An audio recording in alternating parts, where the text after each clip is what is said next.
First of all, before we go into some of their common belief systems and practices, they are primarily divided into three categories, depending on the level of deviance. Depending on the level of deviance.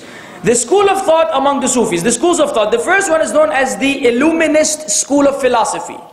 Illuminist because they say that, the soul illuminates with light.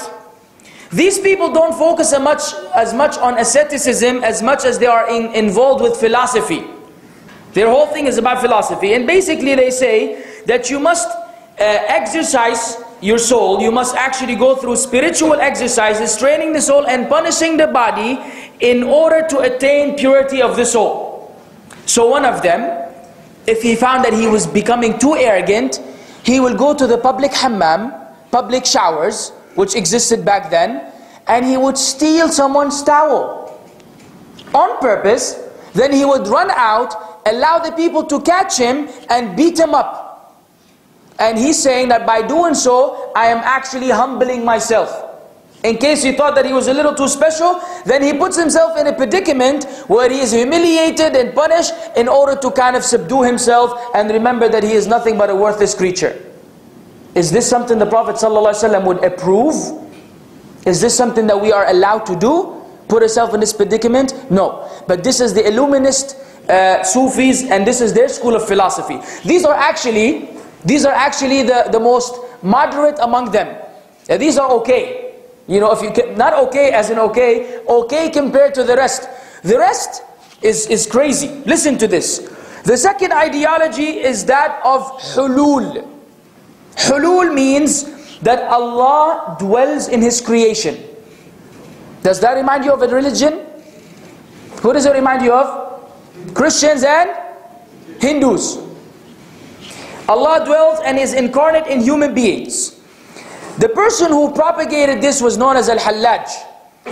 The Abbasis, the Abbasid government back then decided that he was a heretic, and they crucified him in the year 309 because this was an utter statement of disbelief. He used to say, look what he used to say.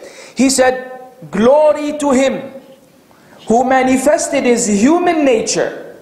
Glory to him, a'udhu billah, who manifested his human nature, hiding the piercing brightness of his divinity, till his creation saw him openly in the form of one eating and drinking. So basically when you're looking at a man, you're looking at Allah subhanahu wa ta'ala, according to him.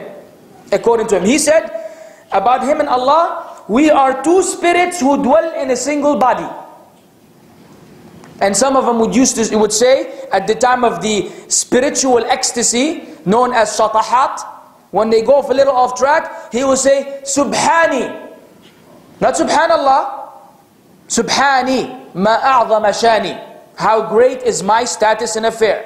Another one of them would say, there's nothing in this tawb but Allah. And they say that this is at the time of spiritual ecstasy. Yani they are in such contact with Allah that they do these things, unconsciously. And they're not supposed to be held accountable for them. Crazy stuff. Al-Hallaj said that Fir'aun was a believer. Fir'aun was a what? A what? A believer. And he condemned some who said that he's not. He refuted Harun, the brother of Musa, for criticizing the other people for worshipping the calf, the Bani Israel. Stuff that you think, no one would ever say, it is being said. The third ideology is that of Wahdatul Wujud. And Wahdatul Wujud is even worse than the previous one. The previous one is that Allah will manifest in some of His creation. He's incarnate in some human beings. This one says, everything you see is one existence, and that existence is Allah. And if you affirmed any other existence, you're a mushrik. The concept of Tawheed that all of us now, everything in this universe, all of this is Allah. And if you claim that there was something else, then you become a mushrik. They went to say, this guy, Ibn Arabi, another one of the most famous Sufis, he said, the slave is the Lord and the Lord is the slave. The slave is the Lord and the Lord is the slave. He said, those who worship the calf worship nothing except Allah. The Bani Israel. And now the Sufis say, but now listen, you meet any Sufi, and you tell him Ibn Arabi, and you know, as if you're mentioning to him the Prophet ﷺ. This is a man who's honored and venerated by Sufis unanimously. They say about him, he is al-Arifu billah, the one who truly knows Allah. They call him al-Qutub al-Akbar, the great pillar, you know, the great sphere. He is known al-Miskul Afar, the sweetest smelling musk. The sweetest smelling musk. He's known as al-Kibritul Ahmar, the reddest brimstone. Despite of his statements, these calamitous statements about Allah being everything and everything being Allah, and just it is only fair to mention.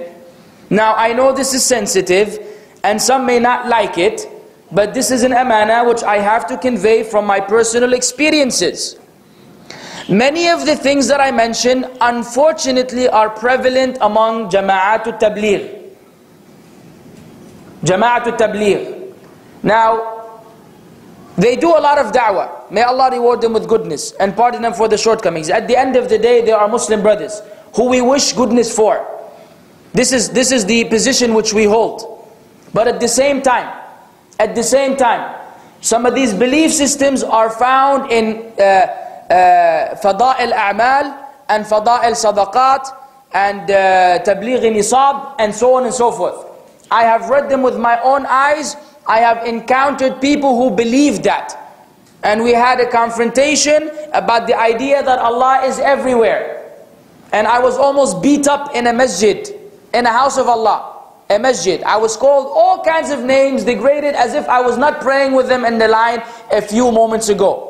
Now I'm not saying everyone is like that, but I'm saying that whoever joins Jama'atul Tabligh has been involved in them, be careful, because among them, or many of them, have these Sufi tendencies, and you may be contaminated or affected with this sooner or later. This is why the ulama say, it is not allowed to go on khuruj with them.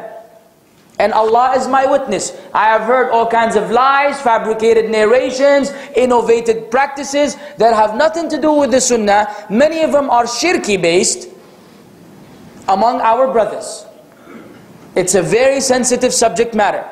So yes, they're doing a lot of da'wah, but we have been taught in the Quran, قُلْ هَذِهِ سَبِيلِي أَدْعُو إِلَى اللَّهِ عَلَى بَصِيرًا أَنَا وَمَنِ اتَّبَعَنِي وَسُبْحَانَ اللَّهِ وَمَا أَنَا مِنَ الْمُشْرِكِينَ. Say, O Muhammad sallallahu alaihi wasallam, this is my path. I call to Allah upon knowledge, I and those who follow me.